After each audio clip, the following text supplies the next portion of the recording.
నిరీక్షణతో కూడిన సహనం కావాలి. ఈరోజు అయిపోవాలి, ఇప్పుడే అయిపోవాలని కాదు. దేవుడు చిత్తం ఉంటుంది ఏదోటి. మనం చాలాసార్లు అనుకుంటుంటాం, మనం ప్రయత్నిస్తున్నాం, మనం ప్రయత్నించాలి.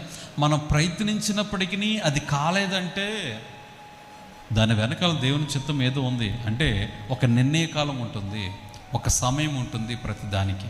ఏదైనా అది దేవుని సేవకుడైనా, నా జీవితంలోనైనా, ముఖ్యంగా నా సేవా పరిచరులైనా, ఒక్కొక్కసారి దేవుని పనే కదా, ఇది దేవుని కోసమే కదా, ఎందుకు దేవుడు ఆటంకాలు తీసుకొస్తున్నాడు అని ఒక ప్రశ్న వస్తుంది. కానీ ఆ ప్రశ్నలో మెల్లని స్వరం ఏమనబడుతుందంటే, ఇందులో దేవుని చిత్తము ఇమిడి ఉంది.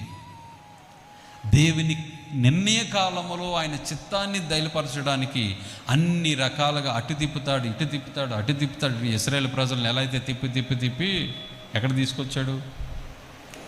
పాలు తేలు ప్రపంచ దేశాన్ని తీసుకొచ్చాడు. అలాగే మన జీవితాన్ని కూడా దేవుడు అప్పుడప్పుడు ఆడుకుంటూ ఉంటాడు అన్నమాట.